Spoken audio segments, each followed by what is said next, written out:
Well, good morning, everybody. We're going to try this again now. This is my third attempt at putting out this video I've promised, with me talking a little bit and then introducing my old mentor, Guy Jordan. Again, I've got lots of audio tapes from the mid to late 70s. Where I was tape spawning with Guy back in those days. As I've mentioned, there wasn't internet, and of course cell phones and even long distance phones were quite expensive. So the main way that if you were serious about this hobby you communicated with other folks was with tape spawns, or tape spawning, where you'd send audio tapes back and forth and listen to them, and send a response and what have you. So I kept all my tapes from Guy Jordan, who again was one of the founders of the ACA, extremely great guy, and owner of probably the most famous of all Dovies. Is not this one you're looking at here. This is my last one, but Guy's Dovie was named Pablo. And I've got a little snippet of audio tape that's about a little over 9 minutes, or just under 9 minutes, I can't remember now, but he talks quite a bit about Pablo, and also we talk a little bit about a then undescribed species of fish, which Paul Loisal finally had enough specimens to dissect and figure out what it was a couple years down the road.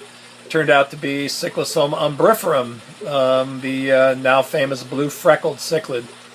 At the time, in the late 70s, there were very few of those in the hobby. I was lucky to have one of the very first ones. Whether it was the first one or not, who knows?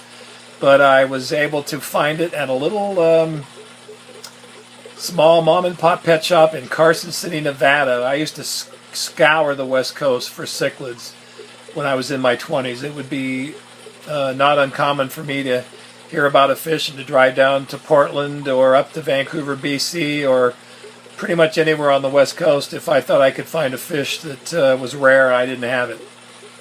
Anyhow, what you're looking at right now is one of my 600-gallon tanks. This is the Nicaraguan tank. I thought I'd start with this one because this, of course, would be Guy's favorite tank, since he was really nuts for red devils, dovies, and what have you.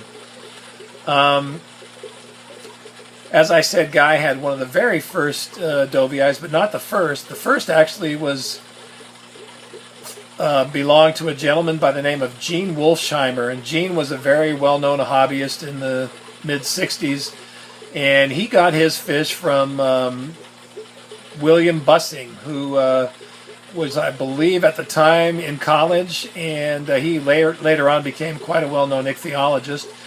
But Bill had been down in Costa Rica and was able to bring home one live specimen of Dovii, or Dovie, and he gave it to Gene, and it was a little red-orange fish, and which caused great confusion because a lot of people confused it with red devils at the time, because these things were all brand new in the hobby, and it was very misunderstood how they were related to one another and all that kind of stuff.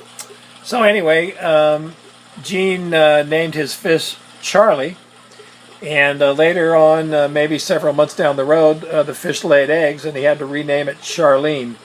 So that's kind of the story of the first Dovie that was in the hobby. There was a big article in an old, now defunct fish magazine called the Aquarium Journal. I believe it was the January 1965 issue. And it was an article, if I remember right, was written by a Diane Schofield, and she details the Charlie episode and the enormous prices that red devils were going for back then. They were going crazy. People were spending $200, $300, $400, even $500 for a prize red devil. And we're talking the 1960s, so that was not chump change back then. Anyway, I'm going to turn on the Guy portion of this now, and we will be watching this Nicaraguan tank. Also this tank, which is full of green terror fry. When I say green terrors, I'm talking the Peruvian green terrors. Adenocara Stalsbergi. These are the little maybe 1/2 inch to 3/4 inch guys. If you recall my video from a couple months ago, I had some fry, and this is what they look like now. And then over here in this 600, I unfortunately had my older male Dovi. It was only about 3 years old. He passed away. So I'm now using this tank for ornatum, feste, and atromaculatum. So without further ado, I'm going to crank this thing up, and hopefully we'll hear Guy Jordan talk. The Pablo tank is roughly 5 feet long, 20 inches deep, and 22 inches high. May not be exact, but they're approximate. And I did measure it out one time here some years ago, and came out to approximately 110. It's wooden, plywood tank with a tempered glass front. And fish feel more secure in those than they do in tanks that they can see out of all around. The light gets in from all around. They don't really have that secure feeling. It's sort of like people living in a glass house. Get what I mean? As far as your Dovia is concerned, he's getting up big enough now. He should begin little by little, particularly in a bigger tank, up higher and everything. That's where he gets accustomed. He's getting big enough now. He's begun to show a little more spunk. The bigger he gets, the more spunk he will have. The tank isn't any too big for him. For darn sure. I do like a nice big tank. But what I used to do with Pablo, and I've done it with other fishes too. You don't have to do it with devils. They don't need any encouragement. With Monoguense. And you'll find it for several of your fishes. You kind of give them a little encouragement by sort of standing in front of their tank, and if they shake their heads at you or expand their gill covers or move just a wee bit toward you, and you back up, and a few of those, they begin to get the idea that they're buffaloing you, they're bullying you, and they're coming out ahead on this little deal, and that gives them more and more courage. You'd be surprised how quickly they can learn courage, and they get a little bolder, and they'll flare up a little sooner, and come forward a little more, and shake their heads a little more, and all that sort of thing. And you keep showing a certain amount of fear, backing off every time they do it. It's amazing how quick some of them will catch on. That they're winning the little battles, and it just gives them all the more spunk. It's fun for them, of course. For the big male devil, you don't have to do things like that. You catch a dovey one time in her net, and he'll remember it forever. Devil, catch him in her net, put him back in the tank, and you can stand there and do it all day long. You'll never frighten him. He'll still come back and attack the net or you or whatever else. I never saw anything like him. No, I don't say it's impossible that you have a Pacific drainage dovey. If he was a wild-caught fish, there's always that chance. But nearly all the dovey in this country are the Atlantic drainage type. Those are then brought back from the Pacific drainage, and this Polish young fellow that I mentioned to you that had all these other good fish. He bought Mike's pair of Pacific Drainage dovii, and he'll be breeding them. And in fact, I think he probably has already, but I've just forgotten for sure. I've been told one way or the other, but I'm not real positive. It seems to me like he did, and they're very tiny yet. Anyhow,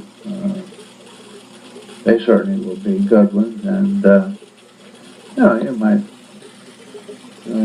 order some city cones, maybe some little Freddies, and some. Maybe you want to get some little dovii too, just a few of them, 4 or so. Got to grow up a female anyhow. As well, if they turn out to be real nice, you might decide to keep a pair of those. Well, you keep showing your face to various people up there, sooner or later you're going to get a little group started of 3 or 4 people. We get pretty fired up on them, and they're going to want some of those big cichlids. That's what happens everywhere else. I was the one that got it started here because I had the big ones and nobody else did. And Big Stratton got all excited and saw mine. He started getting them, and Gene and several others. The first thing you know, we had a cichlid club formed here. There were about 30, 32 members or so there. And there were some awful good cichlids in San Diego there for a while.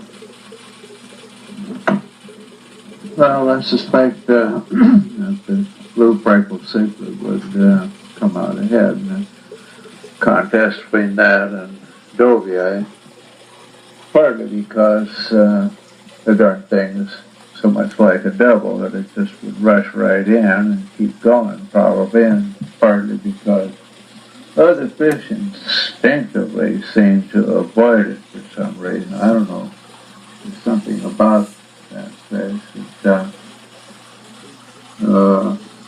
cruise right over spawning site with eggs and everything. A pair of devils guarding it, and the devils absolutely do not make any attempt to protect their nest.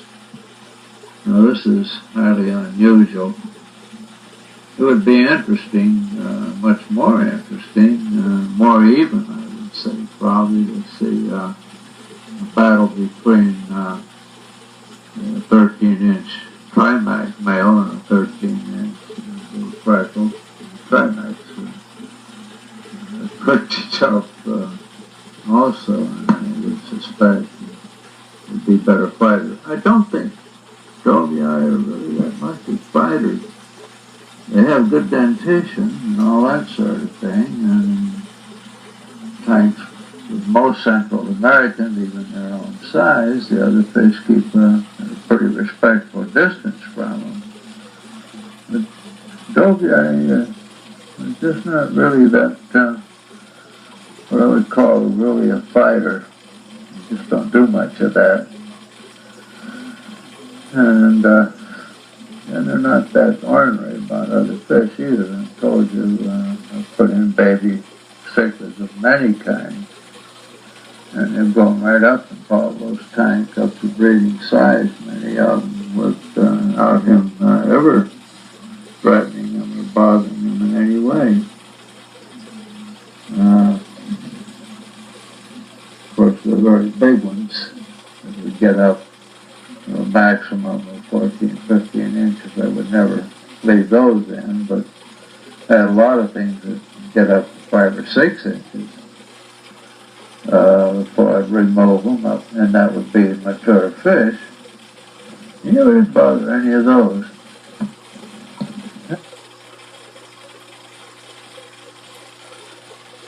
Well, that again was my mentor, Guy Jordan, and I'm going to cut this off now. It's running up to 15 minutes, so I've got another one that I will post here in a while. I hope the the audio quality of this is okay, and I will talk to you guys again.